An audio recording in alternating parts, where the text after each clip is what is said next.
तो हमारा डिस्कशन शुरू हो जाता है। अब हम बात करेंगे आर्थिक क्रियाकलाप कि एस्किमो के आर्थिक क्रियाकलाप के कौन कौन से क्षेत्र हैं और वो क्यों महत्वपूर्ण होते हैं। ठीक है, देखिए ऑनलाइन क्लास में जुड़ते जाएं आप फटाफट। मैं देख रहा हूँ आपको ऑनलाइन में। आर्थिक क्रियाकलाप,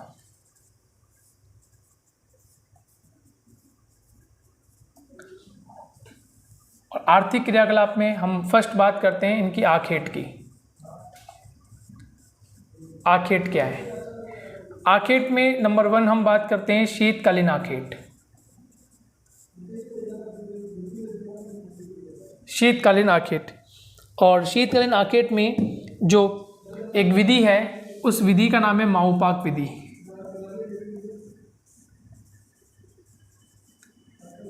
माओपाक विधि में हार्पून के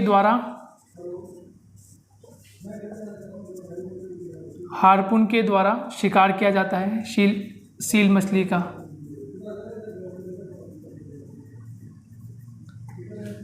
ठीक है, दूसरी विधि जो है वो है इतुरपाक विधि।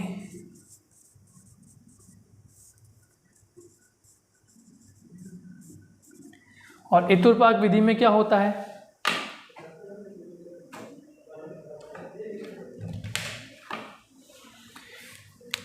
इतुरपाक विधि में दो व्यक्तियों द्वारा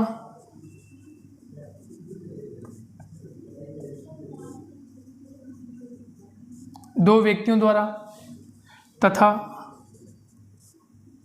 2 छिद्रों की सहायता से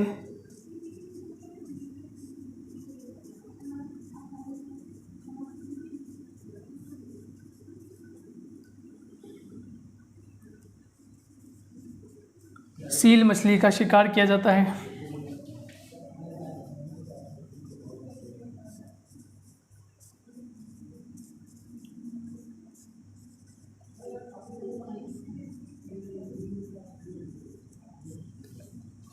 सील मछली का शिकार किया जाता है। ठीक है, उसके बाद शीतकालीन आखेट के बाद जो दूसरी विधि है वो बसंतकालीन विधि।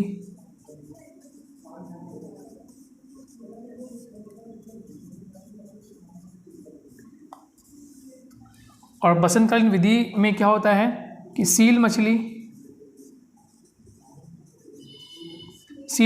जब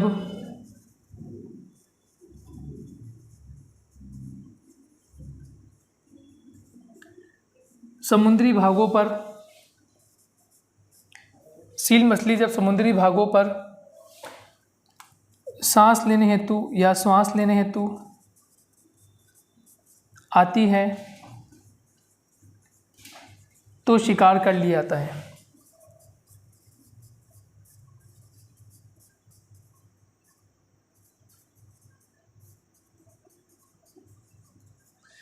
और इसे कहते हैं उतोक। क्या कहते हैं? उतोक। ठीक है, सील मछली का शिकार कुत्तों के द्वारा, सील मछली का शिकार कुत्तों व अन्य जानवरों के द्वारा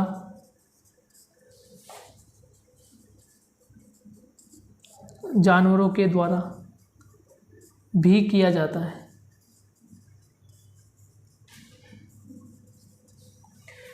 ठीक है, तो सील मछली का शिकार कुत्तों द्वारा या अन्य जानवरों के द्वारा भी किया जाता है। ये भी कुछ इम्पोर्टेंट बात हुई। ठीक है दोस्तों, इसके अलावा कुछ महत्वपूर्ण बातें, जैसे कैरिबो का नाम आप सुनते हैं, कैरिबो का नाम आपने सुना होगा। ये विधि आपको समझ में आ गई। जैसे बारहसिंगा,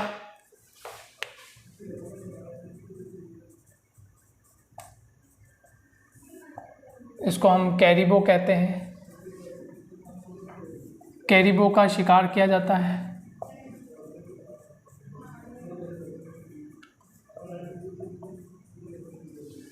ठीक है, ये भी इम्पोर्टेंट है। हार्पून ध्यान रखिएगा, हार्पून यहाँ पर भी इम्पोर्टेंट है। हार्पून की सहायता से, ये लिख दिया मैंने। हार्पून क्या है? हथियार या यंत्र या उपकरण। हथियार,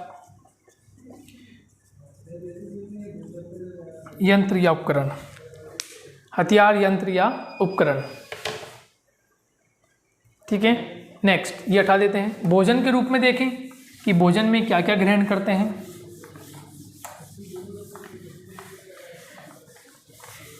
भोजन के रूप में क्या ग्रहण करते हैं?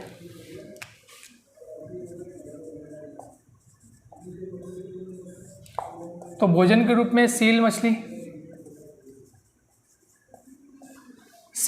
भोजन के रूप में सील मछली, वे स्थलीय जीव जंतु।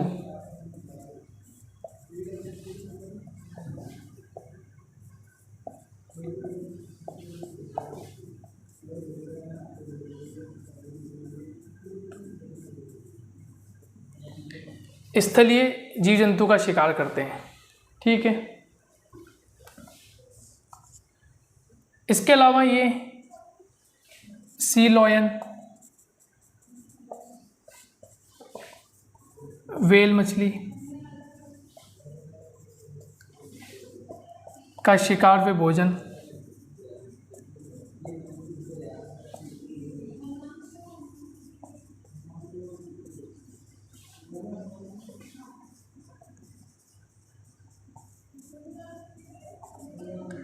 ठीक है, तो सी लॉयन व्हेल मछली का शिकार भोजन के रूप में करते हैं, ये इंपॉर्टेंट हो गया।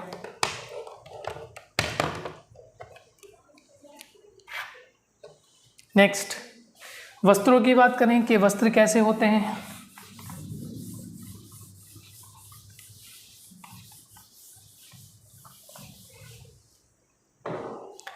वस्त्रों की चर्चा करें कि इनके वस्त्र किस प्रकार के हैं। तो कैरिबो की खाल से बने वस्त्रों को ग्रहण करते हैं। कैरिबो की खाल से बने वस्त्रों का उपयोग करते हैं।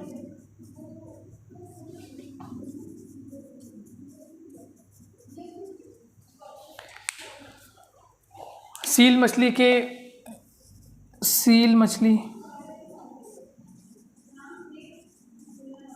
मछली से बने वस्त्र अत्यधिक गर्म होते हैं।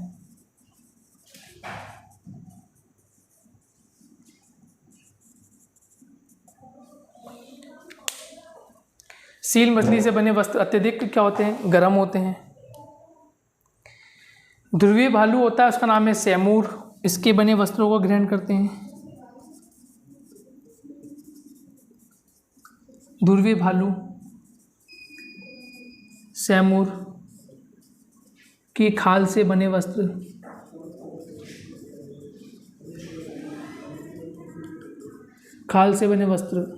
को ग्रहण करते हैं।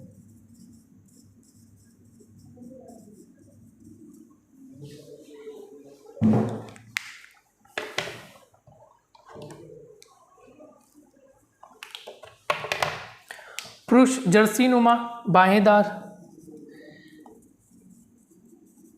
पुरुष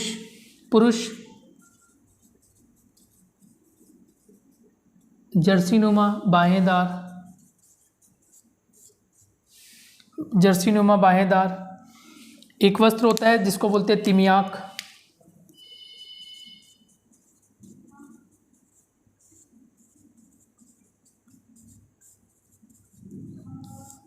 पहनते हैं।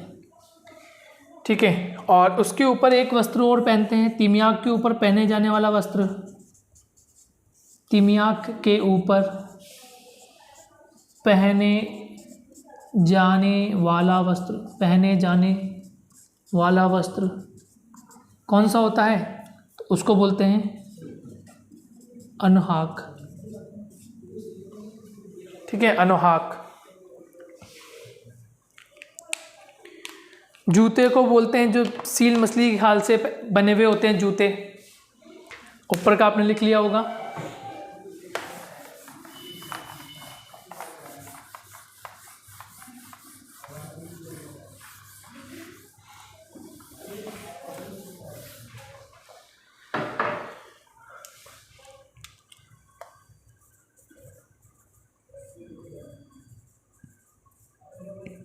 सील मछली की खाल से बने जूते क्या बोलते हैं? कार्मिक। इस पे भी प्रश्न पूछा जा चुका है कि सील मछली के खाल से बने जूते क्या कहलाते हैं? कार्मिक कहलाते हैं। ऐसे प्रश्न आपसे पूछ सकते हैं, ध्यान रखिएगा।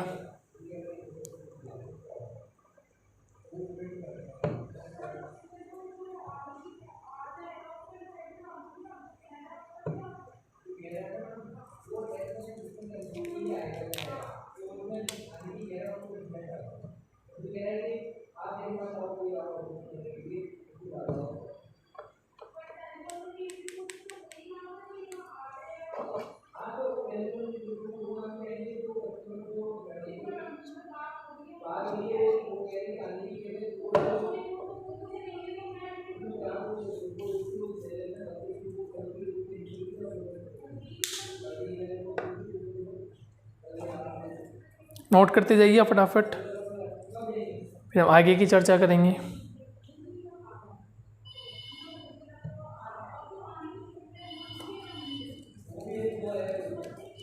अब देखिए, निवास गृह के रूप में हम जानते हैं कि निवास के रूप में क्या करते हैं, इग्लू का प्रचलन है।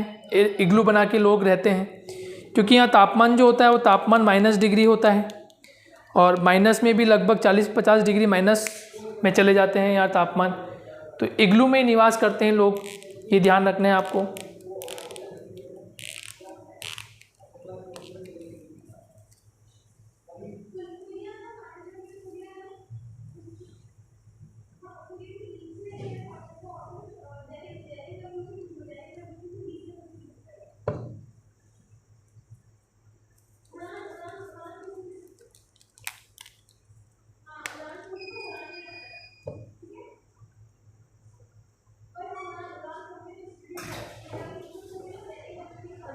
चल रहा है।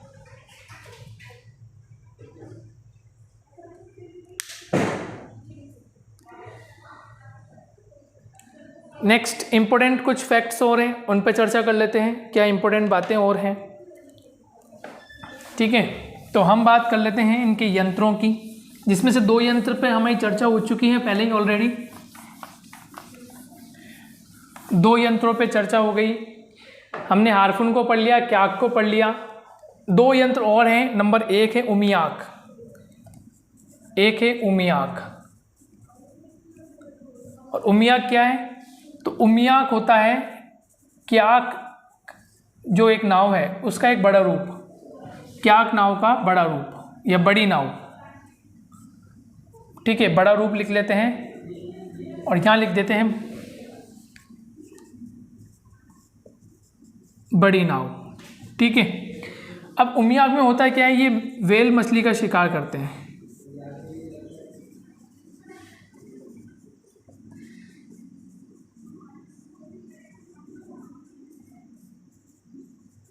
व्हेल मछली का शिकार करते हैं, क्लियर हो गया। और एक होता है स्लेज, तो ये बर्फ में चलने वाली या बर्फीली क्षेत्र में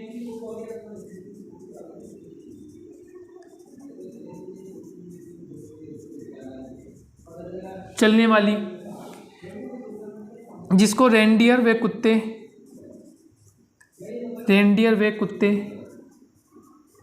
खींचते हैं। अब इनकी संस्कृति में परिवर्तन आया है आधुनिकता की तरफ, तो ये मोटर चलित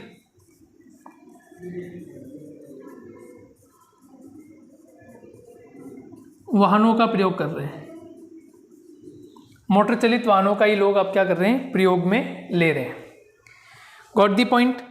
समाज संस्कृति से इनका संबंध, अब देखिए समाज संस्कृति से इसका संबंध किस प्रकार स्थापित होता है। समाज व संस्कृति से संबंध कैसा है, इंपॉर्टेंट पॉइंट्स मैं बताता जाता हूँ। नंबर 1, छोटे छोटे समूह में रहते हैं।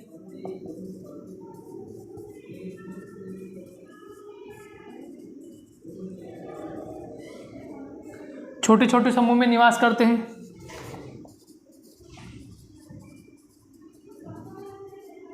पितृसत्तात्मक वंश है।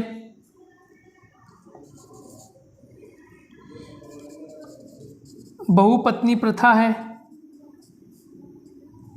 बहुपत्नी प्रथा है। क्लियर।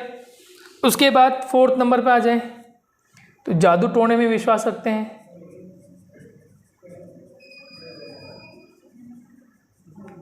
जादू टोने में विश्वास रखते हैं।